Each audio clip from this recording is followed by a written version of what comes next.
CBSE world में आपका स्वागत है। तो आज हम क्लास 10 साइंस का जो 10th चैप्टर है जिसका नाम लाइट रिफ्लेक्शन एंड रिफ्रैक्शन है, उसके 2020 के बोर्ड एग्जाम में जो भी क्वेश्चन आए हैं उसको हम डिस्कस करेंगे।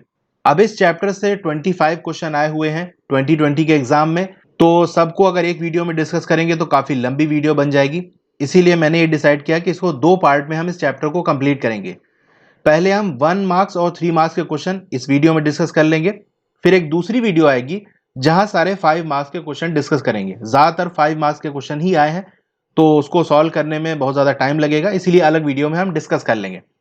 ठीक है, तो आज 1 मार्क्स और 3 मार्क्स हम देखते हैं। 1 मार्क्स से स्टार्ट करते हैं। पहला क्वेश्चन है the law of reflection hold true for. अब ये जो लॉ ऑफ रिफ्लेक्शन है वो किसके लिए सही माना जाएगा, यानी कहां पर ये फॉलो करेगा, कहां हम यूज कर सकते हैं।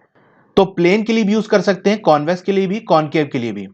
तो इसीलिए डी वाला ऑप्शन सही होगा। ठीक है, ऑल रिफ्लेक्टिंग सरफेस।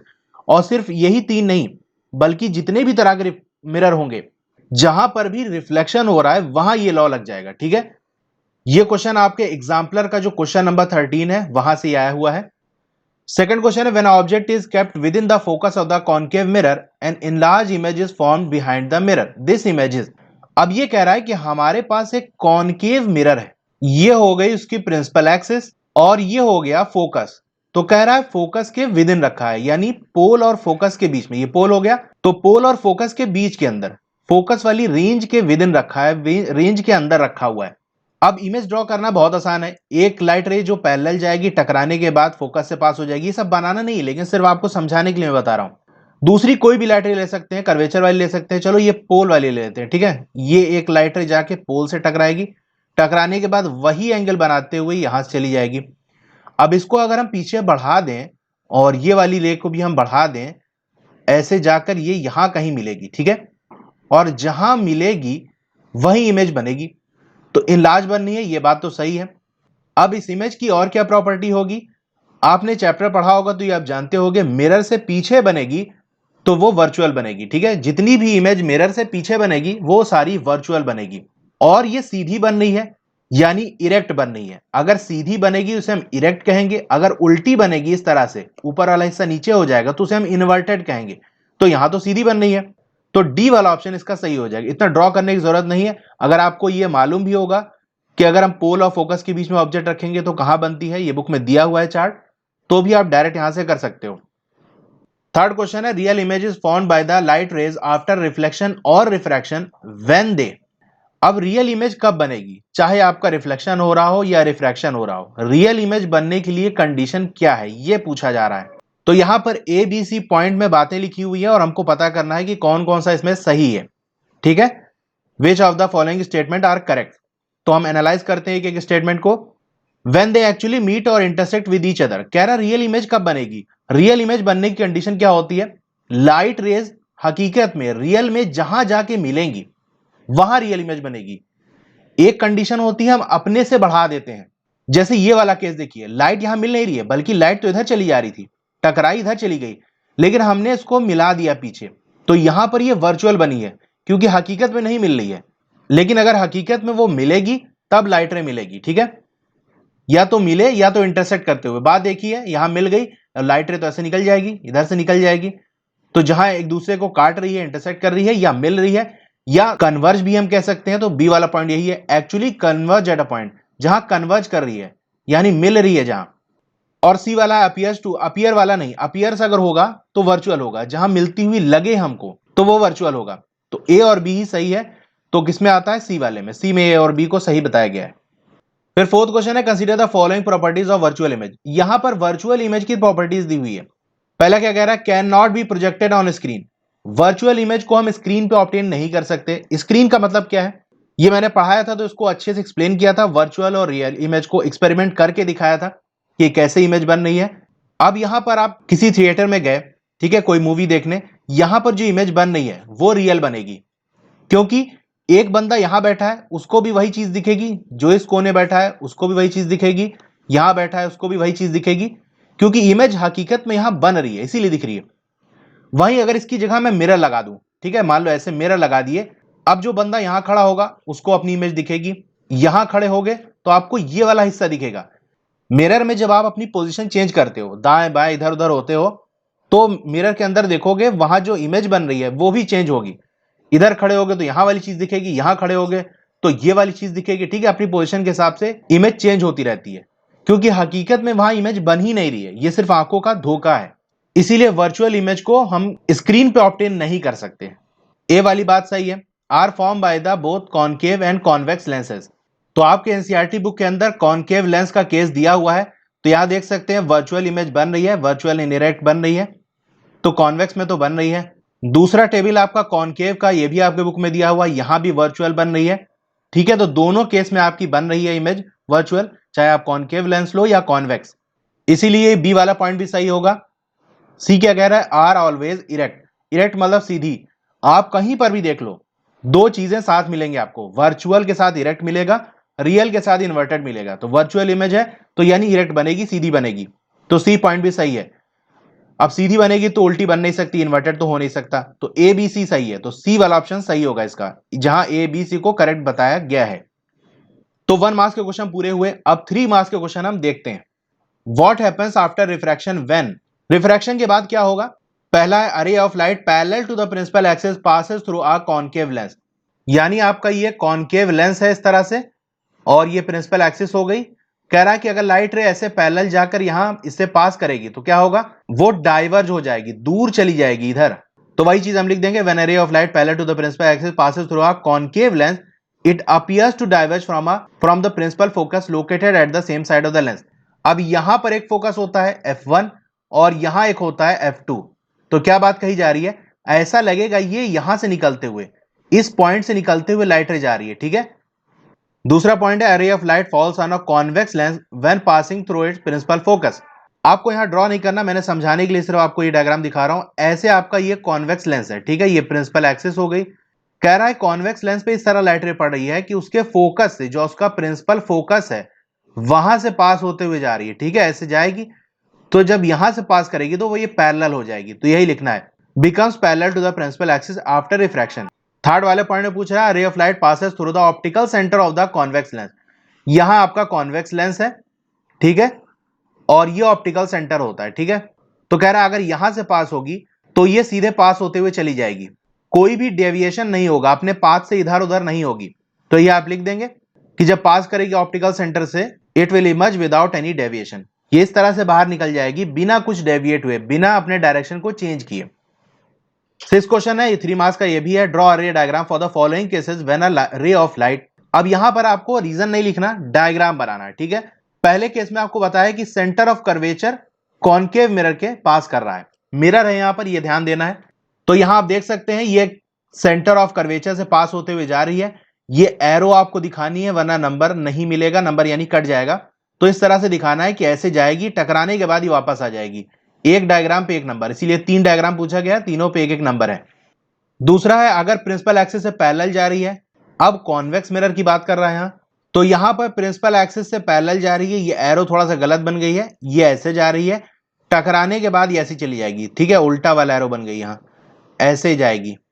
तो आपको ये लाइट रे दिखानी है, यहां टकराई और यहां गई एरो के साथ, और यहां आपको पोल दिखाना है, फोकस दिखाना है, सी दिखाना है, यानी सेंटर ऑफ कर्वेचर, और ये जो डॉटेड लाइन है ये आपकी नॉर्मल है, इसको भी दिखाना है, और ये एक फोकस से पास होती हुई लाइन भी दिखाना है कि लगेगा ये फोकस से निकलते हुए आ रही है।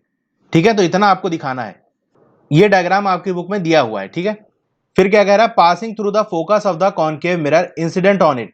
अब लाइट रे ऐसे जा रही है, वो फोकस से पास होते हुए जा रही है, टकराने के बाद क्या होगा, ये पैरेलल हो जाएगी। ठीक है, ये दिखाना है आपको, ये एरो दिखाना है इस तरह से, और सी एफ पी दिखाना है, और सेंटर ऑफ कर्वेचर से जहां टकरा रही है वहां एक डॉटेड लाइन दिखाना है, और ये नॉर्मल होगी, और ये वाला जो एंगल होगा वो एंगल ऑफ इंसिडेंट होगा, और ये एंगल जो होगा वो एंगल ऑफ रिफ्लेक्शन होगा। ठीक है, एक डायग्राम आपको दिया हुआ है जहां ऑब्जेक्ट दिया है और इमेज दिया हुआ है। अब यहां क्या पूछ रहा है, without actually drawing the diagram. इस डायग्राम को ड्रॉ नहीं करना है, बिना ड्रॉ किए आपको बताना है कि ये कौन सा लेंस है। तो आप पढ़े होगे तो आप जानते होगे ये आपका कॉन्वेक्स लेंस है, और कॉन्वेक्स लेंस कैसे होते हैं, कन्वर्जिंग होते हैं। तो आप लिख दोगे कन्वर्जिंग लेंस, इतना लिखने पे आधा नंबर मिल गया। Name two optical instrument where such an image is obtained. अब ये जो आपका कॉन्वेक्स लेंस है, ये अगर ऑब्जेक्ट से करीब होगा तो ये बड़ी इमेज बनाएगा, तो वहां पर यूज होगा जहां हमको बड़ी इमेज चाहिए होगी। तो दो ऑप्टिकल इंस्ट्रूमेंट कौन से हो सकते हैं? आपका मैग्नीफाइंग ग्लास हो गया, इसमें भी हम ऑब्जेक्ट के करीब उस लेंस को रखते हैं ताकि हमको बड़ा दिखे। माइक्रोस्कोप में भी हमारा लेंस से करीब होता है ऑब्जेक्ट ताकि हमको बड़ी इमेज दिखे। दोनों रीजन लिखेंगे तब जाके एक नंबर मिलेगा, एक रीजन पे यानी एक जो इंस्ट्रूमेंट है उसका नाम लिखने पे आधा नंबर। फिर list 3 characteristics of the image form if the lens is replaced by concave mirror. Case यही है, बस आपको मिरर से रिप्लेस कर देना है, ठीक है, लेंस की जगह मिरर लगा देना। तो क्या होगा? फोकल लेंथ f होनी चाहिए और जो ऑब्जेक्ट रखा है वो f/2 पे रखना चाहिए। यानी आपका ये डायग्राम है, ठीक है, ये आपका f है और कह रहा है ऑब्जेक्ट कहां रखा है? बिल्कुल यहां से पोल और f के बीच में, यहां पर, ठीक है। इसको ड्रॉ नहीं करना है, लेकिन आपको समझाने के लिए मैं बता देता हूं कैसे बनेगी इमेज। यहां टकराएगी, टकराने के बाद ये फोकस से पास हो जाएगी, ठीक है। और दूसरा आप ये भी ले सकते हैं, ऐसा ही मैंने एक डायग्राम अभी दिखाया भी था इससे पहले। ये C होगा आपका, एक लाइट रे इस तरह से मिरर पे टकराए कि टकराने के बाद ये सेंटर ऑफ कर्वेचर से पास हो जाए, ठीक है। यानी ऐसे जाके ये टकराए और टकराने के बाद ये सेंटर ऑफ कर्वेचर से पास हो जाए, ठीक है। ये एरो इस तरह से रहेगी, ठीक है। वैसे डायग्राम बनाना नहीं है तो एरो का मतलब नहीं है। इसको जब हम पीछे बढ़ा देंगे तो ये आकर इमेज बनेगी। तो ये इमेज कैसी है? मिरर के पीछे बन रही है तो वर्चुअल बनेगी, सीधी बन रही है तो इरेक्ट बनेगी, आधा नंबर इस पे, और ऑब्जेक्ट से बड़ी बन रही है मैग्नीफाइड तो आधा नंबर इस पे। फिर आपका 8th क्वेश्चन है, water has a refractive index of 1.33, alcohol has a refractive index of 1.36।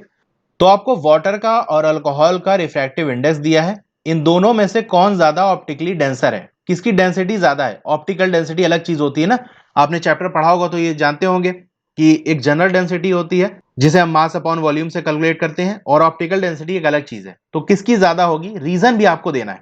तो जिसका रिफ्रैक्टिव इंडेक्स ज्यादा उसकी डेंसिटी ज्यादा है, ऑप्टिकल डेंसिटी, सीधी सी बात। Alcohol is optically denser medium, ठीक है, इसकी ऑप्टिकल डेंसिटी ज्यादा है। रीजन क्या है? A medium with higher refractive index is optically denser medium, जिसका रिफ्रैक्टिव इंडेक्स ज्यादा है वही ज्यादा डेंसर होगा। अब क्या करना है? Draw a ray diagram to show the path of the light passing obliquely from water to alcohol. तो इस तरह से आप डायग्राम दिखा देंगे, यहां पर वाटर लिख देंगे, अल्कोहल लिख देंगे, वाटर से अल्कोहल में जाएगा, ये एंगल वगैरह सब आपको दिखाना है, ये रे दिखाना है, इस तरह से एरो दिखाना है कि किधर से गई किधर निकली, ये डॉटेड नॉर्मल लाइन भी आपको दिखाना है, एंगल ऑफ इस तरह से रिफ्रैक्शन भी दिखाना है। तो वाटर से अल्कोहल में जा रही है, डेंसर कौन है? अल्कोहल। तो वाटर क्या है? रेयरर होगा, आर से डी में जा रही है। तो मैंने एक ट्रिक आपको बताई थी जब मैंने पढ़ाया था इस चैप्टर को, कि अगर कोई डर जाता है, डी आर यानी डर जाता है, तो वो दूर भागता है। तो जब कोई चीज डेंसर टू रेयरर जाती है तो ये नॉर्मल से दूर भागती है, ठीक है। डर गया, लेकिन यहां डरा तो नहीं है, रेयरर टू डेंसर जा रहा है, उल्टा है, तो ये और करीब आ जाएगा नॉर्मल के, ठीक है। तो ये याद रखने की एक टेक्निक है। तो इस तरह से आप दिखा देंगे, पूरा लेबल करके आपको दिखाना है। State the relationship between the angle of incidence and angle of refraction in above case. तो इस केस में जो आपका आई है और आर है, इसके बीच रिलेशन बताना है। तो रिलेशन क्या है? सीधी सी बात है, एक चीज तो ये है, angle of incidence is greater than angle of refraction. I की वैल्यू ज्यादा है, आर की कम है। देख रहे हैं आर का और नॉर्मल के बीच में कम गैप है। तो या तो ये लिख देना, या तो दूसरा चीज लिख देना, ये आपका जो स्नेल्स लॉ है कि sine i upon sine r की वैल्यू कांस्टेंट रहेगी। हम आई को यानी एंगल ऑफ इंसिडेंस को कितना भी चेंज कर लें, चाहे हम इसको यहां से रे को पास करा दें, चाहे यहां से पास करा दें, इसका जो रेशियो होगा sine i upon sine r का, वो हमेशा कांस्टेंट रहेगा, वो नहीं बदलेगा।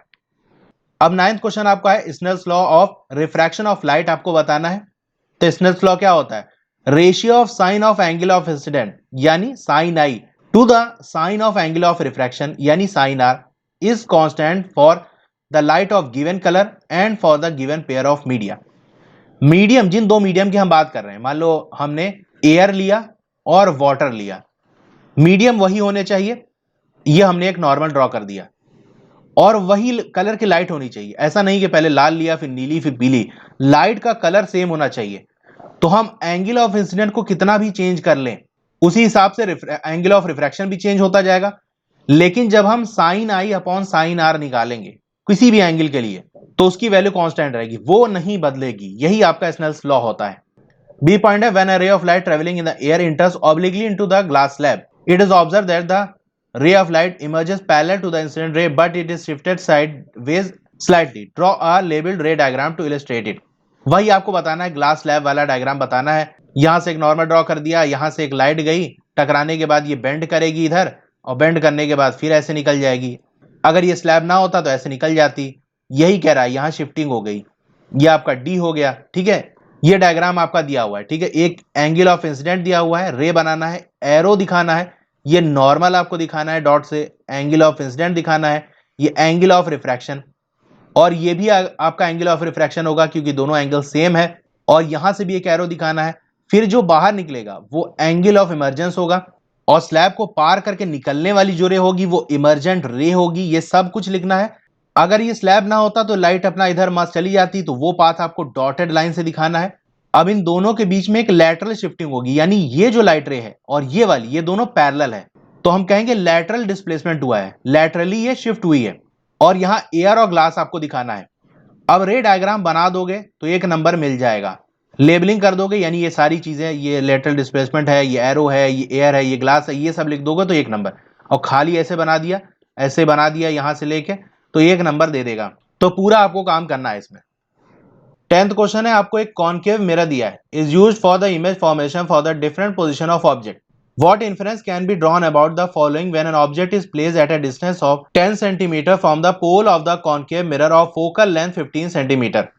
तो यहां पर एक अरेंजमेंट दिया हुआ है कि कॉनकेव मिरर है और यहां रखा हुआ है, फोकल लेंथ ये है, और आपसे पूछा है position of image, size of the image, nature of the image, और आपको डायग्राम भी ड्रॉ करना है। ठीक है, तो आप एक काम करना, ऐसे ये पॉइंट लिखना पोजीशन ऑफ इमेज, उसका आंसर जो है साइड आगे लिखना है।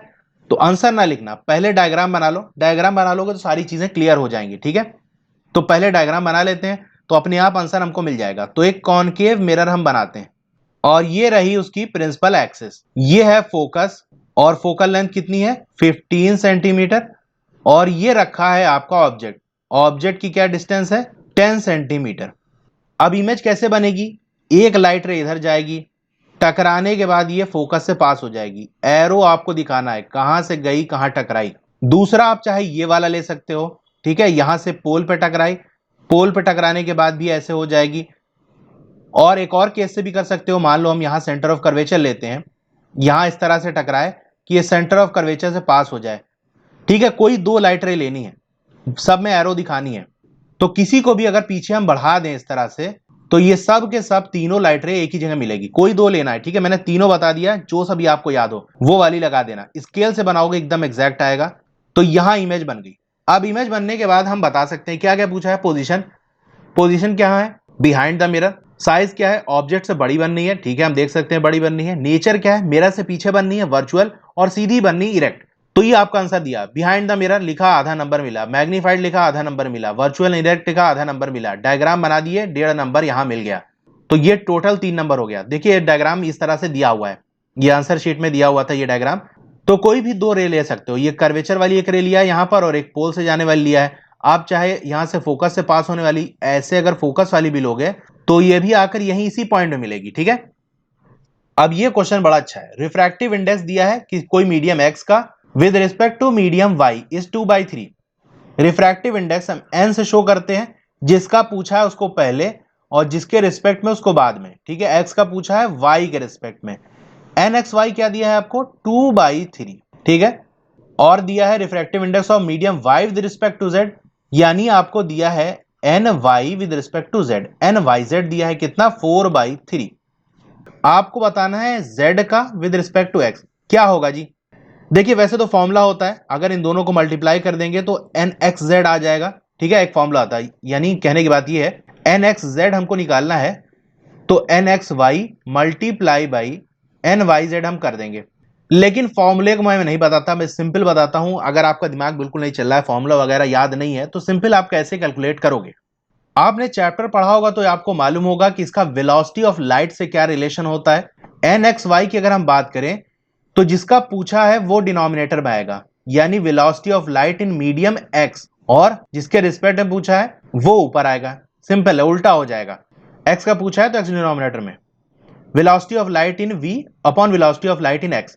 ठीक है, तो एन एक्स वाई को हम क्या कह सकते हैं V Y by V X. इसी तरह से एन वाई जेड को क्या कह सकते हैं V Z by V Y.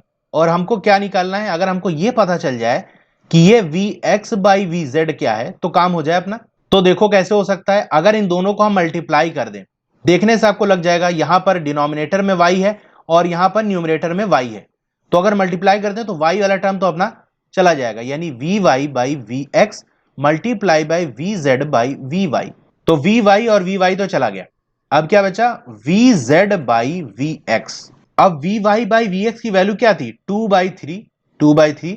vz by vy क्या था 4/3, तो इसकी वैल्यू क्या आएगी 4 2 8 upon 9। vz by V X निकल गया हमारा 8/9। हमको क्या निकालना है vx बाई जेड, इसका उल्टा, तो उल्टा हो जाएगा 9/8। एक चीज तो आपकी निकल गई, ठीक है, रिफ्रैक्टिव इंडेक्स। अब आगे क्या पूछा है, अगर स्पीड ऑफ लाइट x वाले मीडियम में 3 इंटू 10⁸ मीटर पर सेकेंड है, तो y में क्या स्पीड होगी, यानी x और y वाला टर्म देखना है, तो यही उठा लो पहला वाला, यानी आपका nxy क्या होगा vy बाई vx, इसकी वैल्यू क्या दी है 2/3। अब आपको vx वाली वैल्यू दी है, vy निकालना है, तो 2/3 इंटू vx, vx इधर चला जाएगा मल्टीप्लाई हो जाएगा, vx की वैल्यू क्या दी है 3 इंटू 10⁸ मीटर पर सेकेंड, ये 3 और 3 कैंसिल हो जाएगी, वेलोसिटी क्या आ जाएगी 2 इंटू 10⁸ मीटर पर सेकेंड। ठीक है, ये आंसर आपका आ गया। 12th वाला क्वेश्चन है, for the same angle of incidence 45 degree the refraction angle in two separate medium P and Q are 20 degree and 30 degree respectively, which of the two is optically denser and why. आपसे कह रहा दो medium हमने लिया है, ठीक है, एक आपका P है, दूसरा आपका Q है, एंगल ऑफ इंसिडेंस सेम है, सेम कितना है 45 डिग्री, यानी ये जो टकराएगा, डायग्राम आपको नहीं बनाना, ये आपका 45 डिग्री है, दोनों में 45 डिग्री से ये इंसिडेंट हो रहा है। अब P वाले में क्या कह रहा है, angle of refraction, angle of refraction क्या होगा, नॉर्मल से सारे एंगल बनाए जाते हैं, कितना है 20 डिग्री, P वाले में ये 20 डिग्री है और Q वाले में 30 डिग्री है, ठीक है, ये आपका 30 डिग्री है। आपसे पूछ रहा है कौन ज्यादा ऑप्टिकली डेंसर है, तो जब मैंने चैप्टर पढ़ाया था तो आपको ये एनिमेशन मैंने दिखाया था याद रखने के लिए कि डेंसिटी में क्या होता है, अगर किसी चीज की डेंसिटी ज्यादा है तो उसके मॉलिक्यूल्स बहुत ज्यादा करीब होंगे, ठीक है, तो ये आपका डेंसर है और इसके मॉलिक्यूल दूर हैं, तो ये आपका रेयरर है।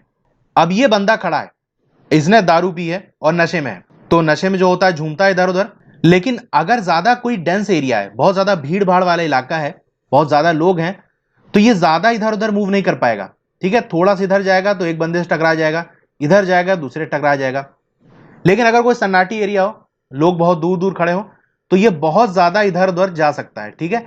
तो अगर इसके बीचों बीच से हम नॉर्मल ड्रॉ कर दें तो देख सकते हैं ये नॉर्मल से ज्यादा इसका एंगल बन रहा है, तो रेयरर के अंदर नॉर्मल से एंगल ज्यादा बनता है, नॉर्मल से ये दूर रहता है, और जितना ज्यादा कोई मीडियम डेंस होता जाएगा वो नॉर्मल के उतना ज्यादा करीब उसकी रे होती जाएगी। तो यहां पर नॉर्मल से करीब कौन है, ये 20 डिग्री वाला यानी P वाला केस, तो P ज्यादा डेंस है, जितना डेंस होगा उतना ज्यादा ये नॉर्मल के करीब होता जाएगा, या हम ऐसे भी कह सकते हैं जितना ज्यादा डेंस होगा उतना ज्यादा लाइट अपने पाथ को चेंज करेगी, उतना ज्यादा डेविएशन होगा। तो आंसर में इस तरह से आप लिख सकते हैं medium P is optically denser then Q because in it the रे is bending more towards the normal. यहां पर इस P वाले केस के अंदर बेंडिंग ज्यादा हो रही है, नॉर्मल की तरफ ज्यादा बेंडिंग हो रही है, ठीक है, इस तरह से एंगल भी दिखा सकते हैं, तो इस पे आपको एक नंबर मिल जाएगा। दूसरा पूछा है define one dioptre power of length. One dioptre क्या होता है, one dioptre is a power of length whose focal length is 1 metre, जिसकी फोकल लेंथ 1 मीटर है, जिस लेंस की हम कहेंगे उस लेंस की पावर 1 डायोप्टर है। सी वाला है आपका फोकल लेंथ निकालना है आपको, पावर दी है प्लस 0.5 डायोप्टर, तो सिंपल सा फॉर्मूला होता है, फोकल लेंथ आपकी मीटर में ली जाती है और पावर आपका डायोप्टर निकाला जाता है, 1/P कर देंगे तो फोकस आ जाएगी, ठीक है, 1/0.5 कर देंगे तो आपका प्लस 2 मीटर आएगा। ये याद रखना, ये प्लस आपको लगाना है, यूनिट आपको लगाना है मीटर, नहीं तो नंबर इसमें कटेगा। और यहां देख रहे हैं आपको आधा नंबर इसका फॉर्मूला लिखने पे है। अब आपने क्वेश्चन पढ़ा, डायरेक्ट वैल्यू पुट करके आंसर दे दिया तो आपको आधा ही नंबर मिलेगा, आधा नंबर आपका कट जाएगा, तो ये ध्यान देना है। अच्छा, इस तरह के क्वेश्चन में एक गलती बहुत होती है, जब मैं क्विज करा रहा था वहां भी मैंने देखा था कि ये गलती होती है।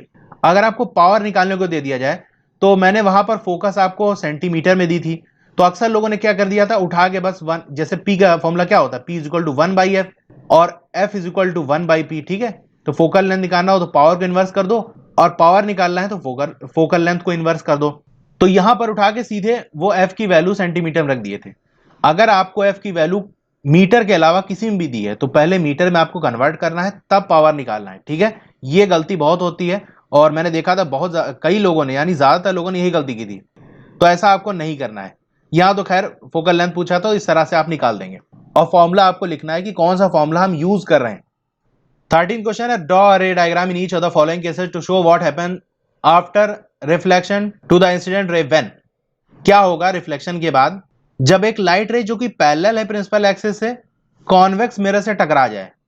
तो ये कह रहा है यहां से जाके ये टकरा जाएगी तो क्या हो जाएगा, ये ऐसे पास हो जाएगी, ठीक है। टकराने के बाद ये एंगल चेंज करके वापस आ जाएगी। लेकिन देखने से यहां जो बंदा देख रहा होगा उसको लगेगा कि ये इस फोकस से निकलते हुए लाइट आ रही है, उसको लगेगा सीधा आ रही है।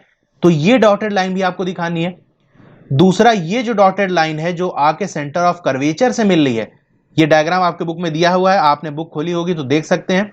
तो ये डॉटेड लाइन भी आपको दिखानी है क्योंकि ये नॉर्मल है, और यहां से एंगल भी दिखाना है। ये आपका एंगल आई होगा और ये आपका एंगल आर होगा, ठीक है। ये जो टकराने वाली जो रे है इंसिडेंट रे है, और नॉर्मल के बीच में जो एंगल बनेगा वो एंगल ऑफ इंसिडेंट, और दूसरा वाला आपका आर बनेगा, ठीक है। आपको पोल दिखाना है, फोकस दिखाना है, ये सारी चीजें मेंशन करनी है डायग्राम में।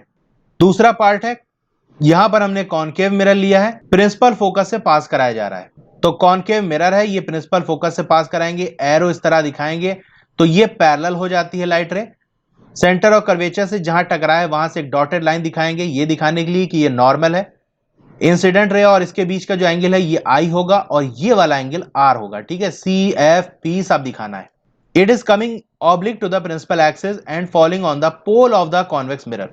कोई एंगल बनाती हुई जा रही है और कॉन्वेक्स मिरर के पोल पे टकरा रही है। पोल पे टकराएगी तो वही एंगल जो बनाई थी प्रिंसिपल एक्सिस से, सेम एंगल जो इंसिडेंट का था यानी आई था, वही एंगल आर होगा, सेम ऐसे निकल जाएगी। एरो भी इस तरह से आपको दिखाना है, पीएफसी दिखाना है इस तरह से, ठीक है। तो इतना हो गया।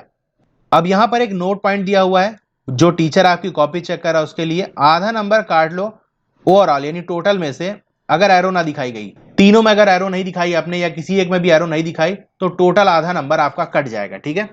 यानी आपको पूरा सब कुछ बना दिया, एरो नहीं दिखाई तो 2.5 नंबर आपको मिलेगा।